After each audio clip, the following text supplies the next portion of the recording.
I'm a police officer in Portland, Oregon. I recently had a case that I honestly have no way of explaining.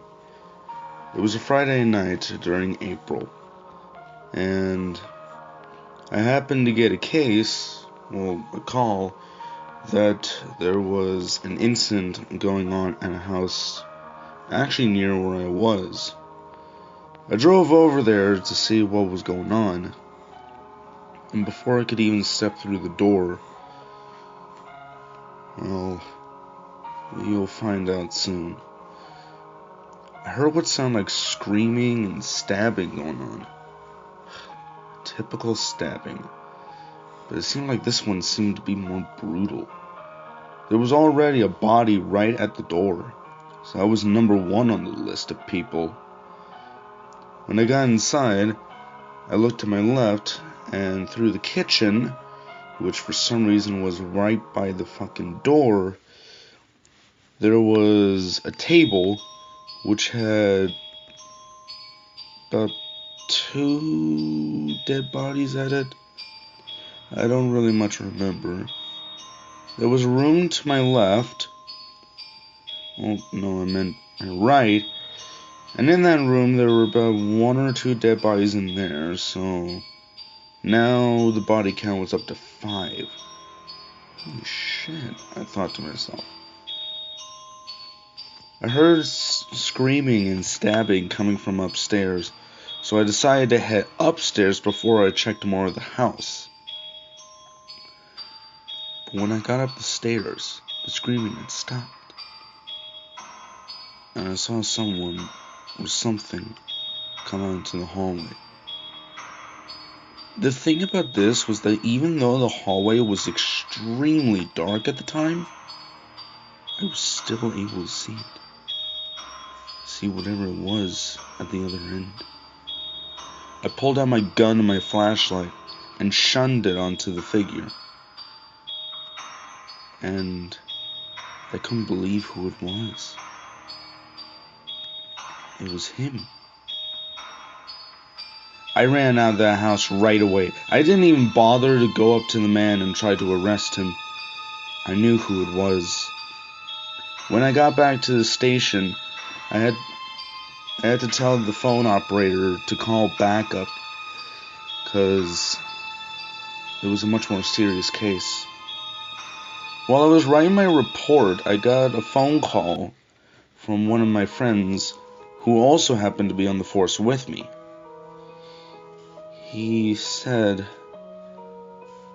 that in the room that the figure had come from, there was about a 20 or 25-year-old woman strapped onto the wall. Actually, no, stabbed into the wall by like 4 or 5 knives. It was strewn into the middle of a blood-painted pentagram. I'm glad I never went in that room, but I also never went back to that house. You know what the weird thing is? I kinda knew who killed all those people.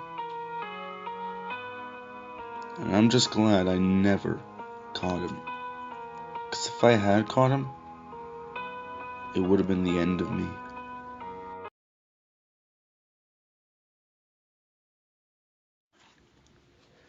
Before I quit my job from the force, I was a county sheriff in Denver, Colorado. How I miss Denver. I now live in Missouri, but damn, was Denver such a great place to live. Me and my family had recently moved like a couple months ago from Denver. But back to the story.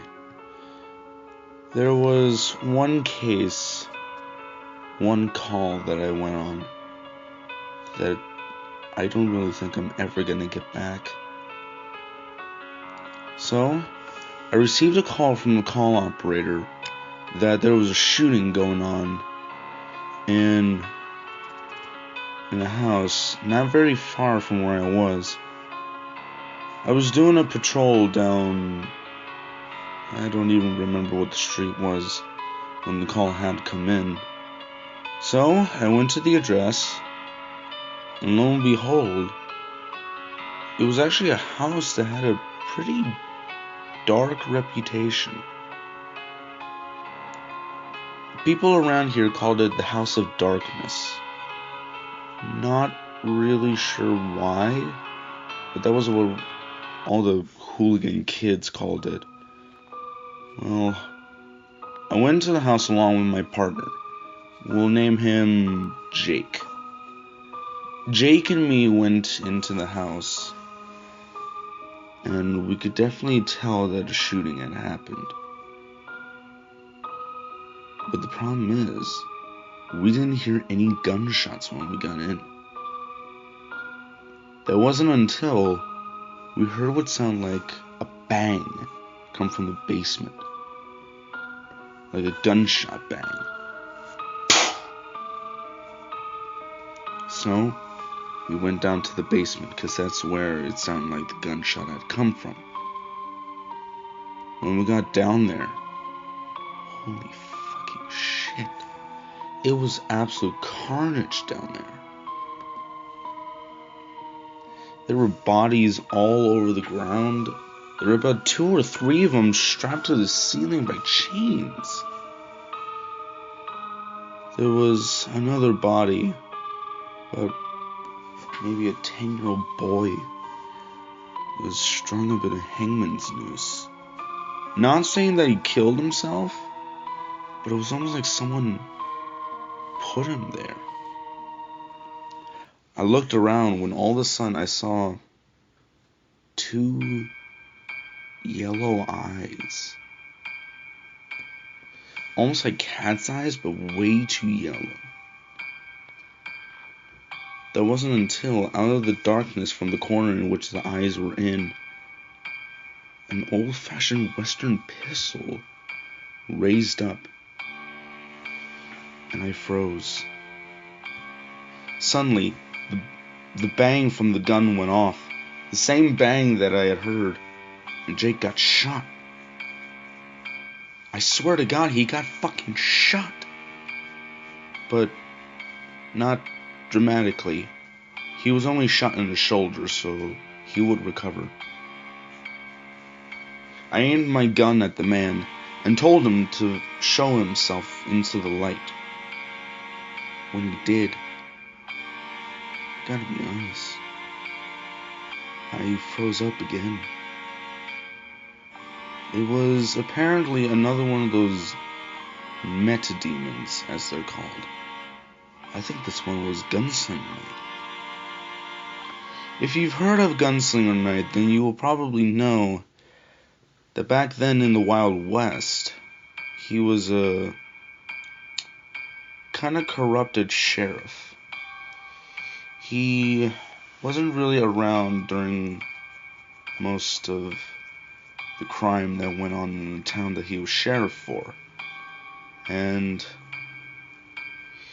the devil had made a deal with him, he sold his soul, and that he would forever be the gunslinging sheriff of the West. And I mean, this was Denver, Colorado, so this was in the West. When I saw that gun raised up to me, I knew that that was a sign that we should leave him.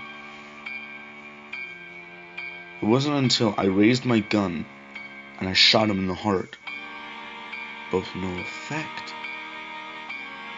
I saw the bullet hole in his chest, but he didn't fall down. I then grabbed Jake, ran up the stairs, and out of that damn house. I'm pretty sure that there may have been a stabbing and I think actually even another shooting later that night. But I never went back to the House of Darkness ever again.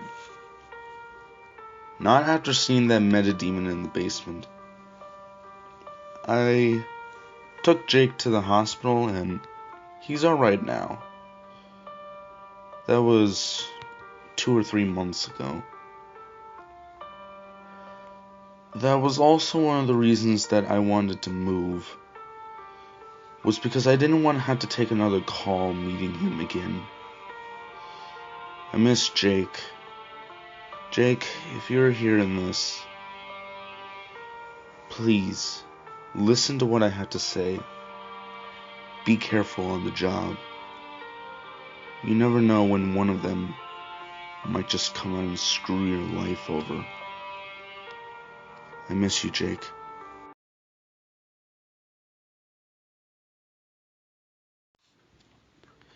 I'm a New York City police officer, and lo and behold, apparently New York happens to be quite a bit of a crime state. Well, there's one crime that I had to investigate that really, I'm not sure I will ever take back. At this time, I was, I don't even remember what position I was in. I'm sergeant of the team now. But back when this happened, I think I may have been a recruit, so I was pretty new. So, me and my partner at the time, Paul, were doing our routine patrol when all of a sudden we got a call about an incident going on in a dark alley. Now, mind you, but I'm not really a fan of dark alleys. Something about them just always creeped me out. But we went to the alley. It actually happened to be an alley where quite a few incidents had actually happened. It was something that no one could really explain. So me and Paul went to the alley, and we got out of the car, went to the alley, and lo and behold, there were like 4 or 5 dead bodies in there. No idea from what. But then, over at the other end, in probably the darkest part of the alley, where apparently there was a dead end, was 2 white eyes. Well, white dots. I wasn't even sure that they were eyes. Paul, who was the tough son of a bitch at the time, raised his gun and flashlight up to the eyes, or dots, or whatever they were, and ran back to the car. I shouted at him why he was running back to the car, and he told me to run, before I turned around, and suddenly a living shadow jumped out from the darkness and pinned me to the ground. I didn't know what to do. That wasn't until the shadow then told me and Paul that we were trespassing on his domain. I picked my gun up and I shot him in the heart. He did get off me, but he didn't fall to the ground afterwards. Obviously, I mean, he was a fucking living shadow after all. I ran back to the car, but then I turned towards the alley and I saw a shadow not running, but floating very fast towards us. I told Paul to hit the fucking gas, and we drove away from there as fast as we possibly could. But when I looked in the rear view mirror, he was still coming at us. And I then aimed my gun out of my window, and he was coming that way. I shot him in the head. He did fall to the ground, but not for very long. But this time, he didn't continue to come after us. He turned around and went back to the alley. I told Paul to stop, and I got out of the car. And I told myself what the fuck just happened. You wanna know something? I think that may have been one of those metademons. I think it may have been Shadow Knight, or whatever the hell it is. I mean, it was a living shadow, and Shadow Knight is usually described as a shadowy silhouette. I do think it may have been Shadow Knight. I kept my job, but Paul went through some mental therapy.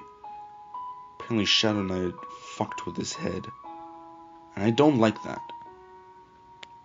I will never go back to that alley ever again.